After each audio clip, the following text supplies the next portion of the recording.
आप जीत गए मगन चाचा। अब आप अपने बेटे को गर्व के साथ कह सकते हैं कि आप इस साल के विजेता हैं।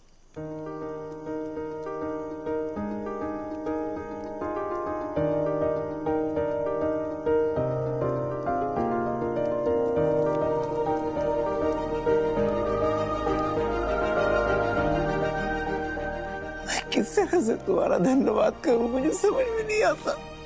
मुझे नहीं, आप परमपिता परमेश्वर का धन्यवाद कीजिए, क्योंकि उनके आशीर्वाद से सब कुछ ठीक हुआ है।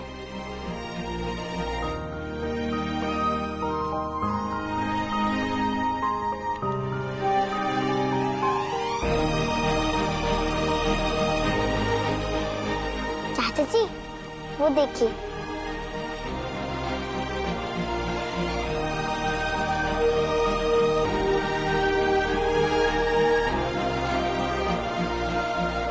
क्या बात है बेटा, बहुत परेशान लग रहे हो। क्या करेंगे जानकर आप तो बस मुझे परेशानी दे सकते हैं और कुछ नहीं कर सकते।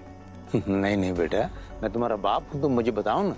व्यापार में मुझे बहुत बड़ा नुकसान हुआ है और आप अपनी छोटी सी दुकान चलाने की जिद में पैसे बर्बाद कर रहे हैं। नहीं नहीं बेटा, तुम समझ। बस पिताजी, अब मुझे आपसे कोई बात नहीं करनी है। आपके जो जी में आए वो करो, तो मुझे माफ करो।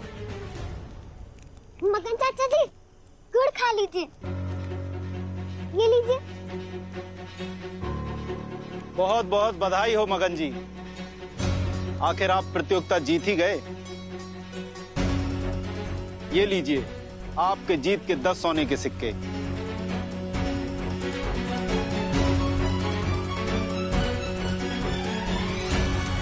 बहुत बहुत शुक्रिया। सही हकदार तो ये बच्चे हैं, इनकी मेहनत की वजह से हम जीत पाए। शुक्रिया।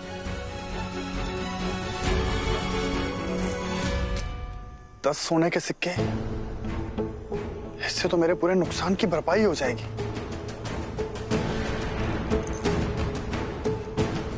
पिताजी, आप प्रतियोगिता जीत गए, कितने सम्मान की बात है हम सबके लिए। चलिए आप मेरे साथ घर चलिए, हम दोनों मिलकर इसका जश्न मनाएंगे। रुको,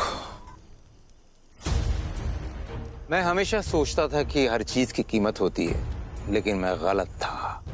कुछ चीजें बेशकीमती होती है और जो खरीदी नहीं जा सकती।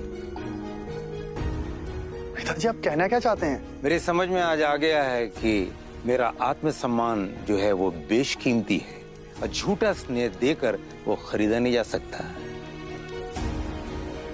एक बाप का आत्मसम्मान एक बेटा भी नहीं खरीद सकता है। समझ गए ना तुम शायद ये भूल रहे हो कि मैं तुम्हारा पिता हूं। ये व्यापार का गुण तुमने मुझसे ही सीखा है, लेकिन इतने सालों का ये जो व्यापार का अनुभव है उसने मुझे भी ये सिखाया है कि इंसान को बखूबी कैसे परखना चाहिए। कुछ देर पहले तो तुम मुझ पर बहुत चिल्ला रहे थे, तनतनाते हुए यहाँ से निकल गए थे, लेकिन जैसे तुम्हें भनक पड़ी कि मैंने 10 सोने के सिक्के जीते हैं तो पिता के प्रति तुम्हारा प्यार उमड़ पड़ा और मेरी चिंता भी होने लगी। नहीं चाहिए मुझे इस तरह का झूठा दिखावा जो वक्त के साथ में बढ़ता है और घटता है। समझ गए तुम? ये लो बेटा, और जाकर अपने नुकसान का भरपाई कर लो, लेकिन मैं तुम्हारे साथ नहीं आऊंगा। ये मत सोचो कि मैं तुमसे नाराज हूं, मैं तुमसे बिल्कुल नाराज नहीं हूं। सब गलती तुम्हारी नहीं है, हो सकता है मेरी भी गलती हो। आगे बढ़ने के होड़ में मैं जिस तरह से बढ़ता गया, तुम भी मेरे पीछे पीछे बढ़ते गए, लेकिन अब सब कुछ बदल चुका है। एक छोटे से बच्चे ने मुझे सब कुछ सिखा दिया है। अब मैं उसके बताए हुए रास्ते पे चलूंगा। मैं तुम्हें वो राह बताना चाहता हूँ, अगर तुम जानना चाहो तो। जब तुम उस रास्ते पे आ जाओगे तब शायद हम दोनों एक हो जाएं। खुश रहो बेटे।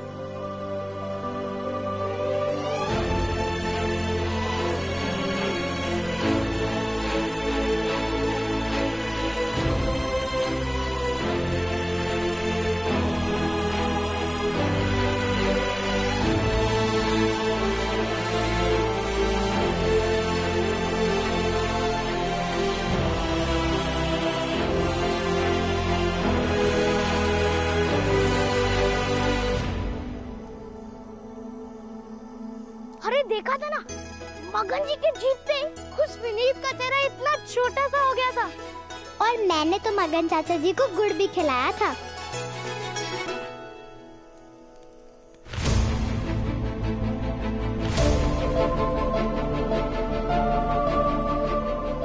यशु, क्या बात है बेटा, क्या सोच रहे हो? माँ, मुझे ऐसा लग रहा है जैसे कोई मुझे पुकार रहा है, जैसे कहीं कुछ ठीक नहीं हो।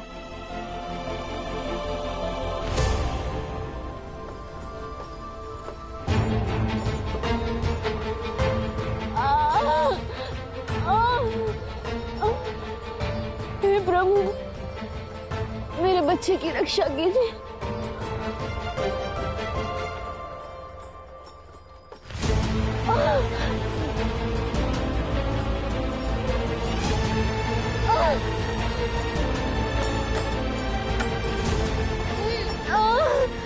मेरे बच्चे की रक्षा कीजिए।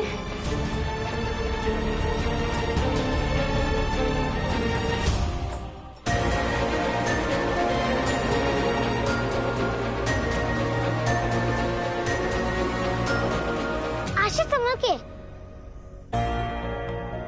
तुम सीढ़ियों से टकरा कर गिर सकती हो आशिया। जरा आँखें खोल के चलो। पर यीशु भैया, हम तो दिन में जाने कितनी बार सीढ़ियाँ चढ़ते उतरते हैं, और मैं तो आंखें बंद करके भी सीढ़ियाँ चढ़ उतर सकती हूँ। फिर भी मेरा हाथ पकड़ लो तो ठीक रहेगा।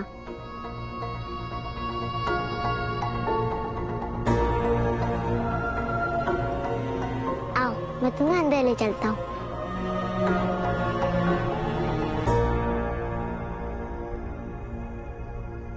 माँ, आप भी पिताजी का हाथ पकड़ के सीढ़ियाँ चढ़िएगा। तुम भी ना इतनी ज्यादा चिंता करते हो सबकी। चलो।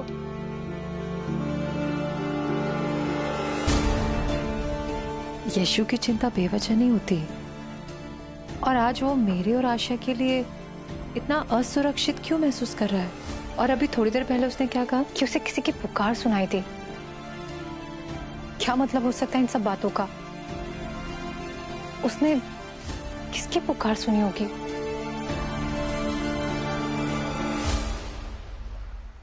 कहाँ रह गए थे तुम लोग? कब से इंतजार कर रहे थे हम लोग तुम्हारा। हाँ भाई साहब, वो हार्ट लग गया था रास्ते में, इसलिए वहां पर कुछ लेने लग गए। अच्छा। आओ। बैठो बैठो। आराम से, संभाल के बैठो, आराम से। लीना, तुम्हें याद है मैंने तुमसे कहा था कि अर्जुन भले ही मेरा चचेरा भाई हो, लेकिन मैं इसे अपने सगे भाई से भी बढ़कर मानता हूँ। जी याद है, बिल्कुल याद है।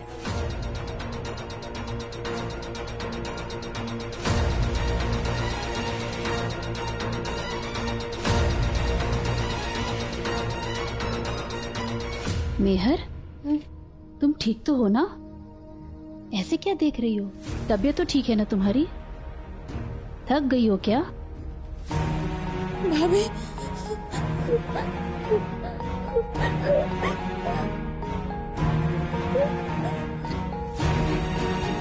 शुक्र है प्रभु का कि आप मेरे साथ हैं। मुझे भी तुमसे मिलकर बहुत खुशी हुई मेहर, पर तुम बहुत कमजोर लग रही हो। ऐसे समय में बहुत ज्यादा ध्यान रखना चाहिए। तबीयत तो ठीक है ना इसकी? हाँ भाभी, वो बिल्कुल ठीक है।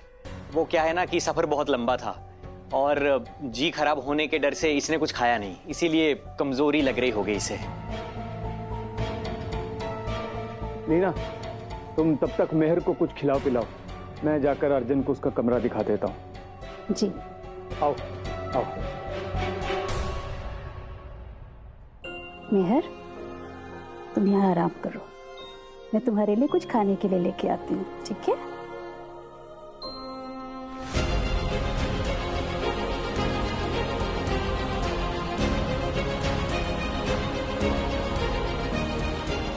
प्रभु, रक्षा करना प्रभु,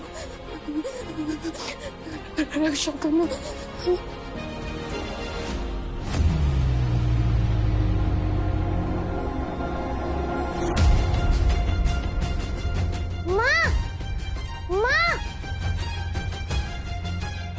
यशु, माँ, आप मेरे साथ नीमा के घर चलिए ना।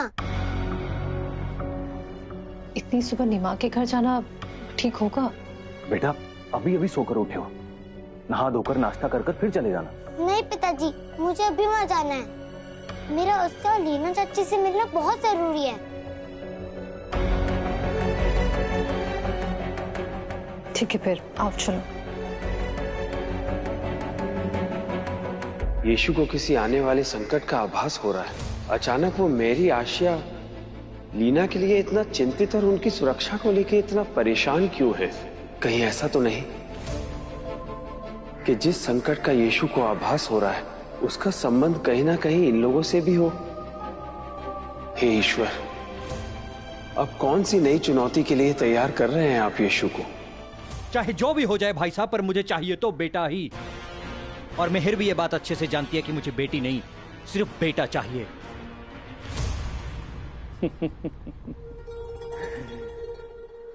लेकिन मेहर ये नहीं जानती कि जिस कमजोरी का उसे हर पल एहसास होता रहता है, उसके पीछे उसके खुद के पति का हाथ है। जाने दीजिए भाई साहब।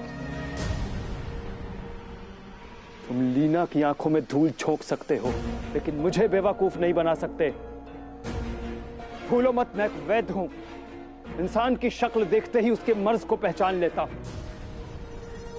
मैं तो मेहर को देखते ही सब कुछ समझ गया था। अब ये बताओ, कब से उसे वो औषधि दे रहे हो जिससे वो हर पल बेसुध रहती है? और मैं करता भी क्या भाई साहब? जब से उसे पता चला कि मुझे बेटी नहीं सिर्फ बेटा चाहिए, तो वो हर जगह हल्ला मचाने लगी कि उसका बच्चा खतरे में है। और मैं नहीं चाहता था कि वो जिससे भी मिले उसके सामने ये सब तमाशा खड़ा करे। इसीलिए मुझे ये करना पड़ा। बच्चा पैदा होने तक मुझे सावधानी बरतनी पड़ेगी, नहीं तो बहुत गड़बड़ हो सकती है। और अगर मेहर ने बेटी को जन्म दिया तो? नहीं बचेगी फिर वो।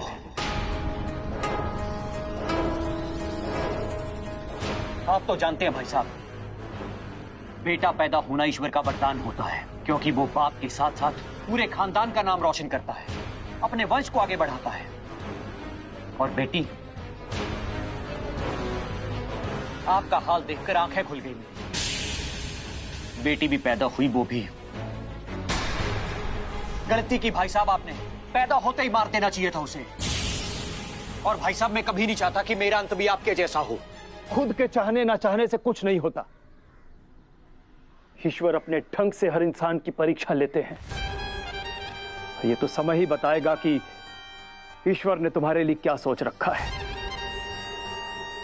खैर, इस समय तुम्हें जिस भी प्रकार की मदद चाहिए मैं उसके लिए तैयार हूं। लेकिन एक बात मैं जरूर कहूंगा, कुछ भी बोलने से पहले छोटे और बड़े के बीच की मर्यादा को तुम्हें सीखना चाहिए।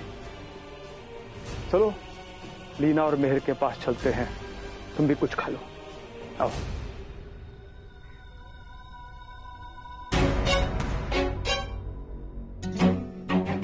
ये दोनों कहां चली गई? यहीं कहीं होंगे वो। नीमा, तुम्हारी माँ कहाँ पे है? माँ और मेहर चाची सैर के लिए बाहर गई है।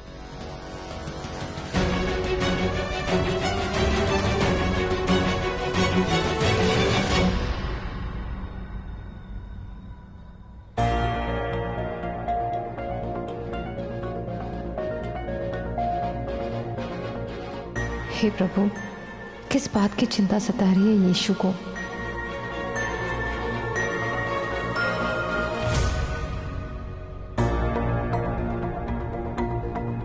थोड़ी देर खुली हवा में घूमना तुम्हारे और तुम्हारे बच्चे के लिए बहुत अच्छा रहेगा।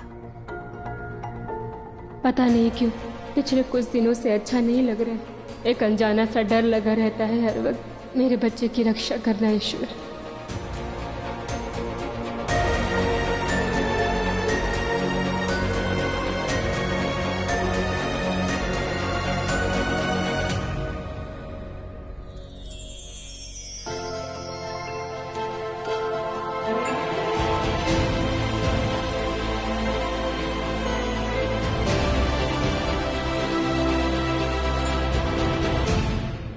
यीशु बेटा, ये मेहर चाची हैं। बहुत जल्दी ये माँ बनने वाली है।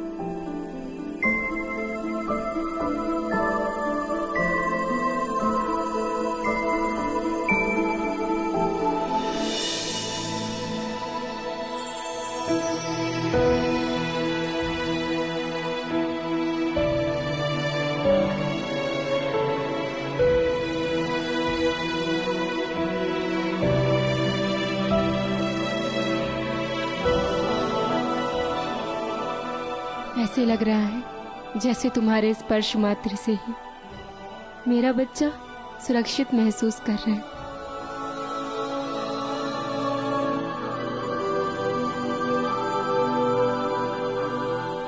मुझे बहुत डर लग रहा है। मेरे बच्चे की रक्षा कीजिए। ईश्वर के आशीर्वाद से मेरी गोद भरने वाली है। मेरे बच्चे की रक्षा कीजिए। मेरे बच्चे की रक्षा कीजिए। सब ठीक हो जाएगा मेहर, चिंता मत करो। नहीं, सब ठीक नहीं है।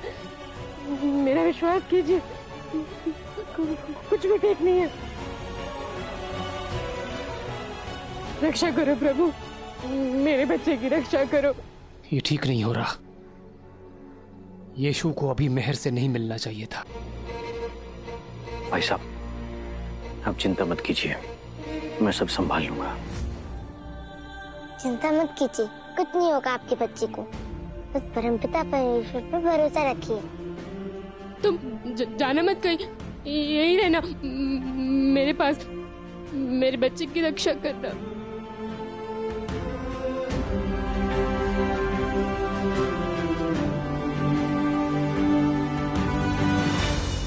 तुम कहीं मत जाना। मेहर शांत हो जाए। वो मैं आप लोगों को समझाता हूँ। मैं इनका पति अर्जुन हूँ। मैं अपनी पत्नी की इन हरकतों के लिए आप लोगों से माफी मांगता हूँ। बात यह है कि इसमें इसकी भी कोई गलती नहीं है। हमारे परिवार में बहुत सारी औरतों के साथ बच्चा पैदा करते समय बहुत बड़े हादसे हो गए, इसलिए इसे भी लगता है कि कहीं इसके साथ भी कुछ ऐसा ना हो जाए। हर पल इसे डर लगा रहता है कि इसके बच्चे की जान खतरे में है। चलो मेहर, अंदर चलकर थोड़ा आराम कर लो। लंबे सफर की थकान की वजह से शायद इसका डर और भी बढ़ गया है।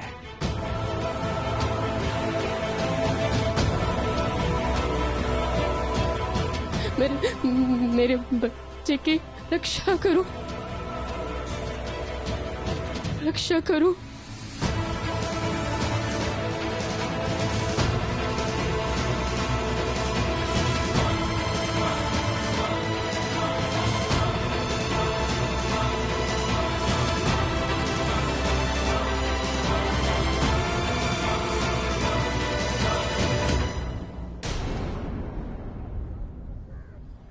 ये हमारे घर का मामला है, आपको ज्यादा चिंता करने की कोई जरूरत नहीं है। हम सब संभाल लेंगे। आप अपने घर जाइए। लीना जी, मेहर या उसके बच्चे को कोई भी चीज की जरूरत हो तो मुझे आप जरूर बताना। जी। आपने देखा ना मेहर की हालत कितनी खराब है, और एक वैद्य होने के नाते मैं यही सलाह देना चाहूंगा कि जब तक उसकी शारीरिक और मानसिक हालत ठीक नहीं हो जाती, उसे किसी भी अजनबी से नहीं मिलना चाहिए।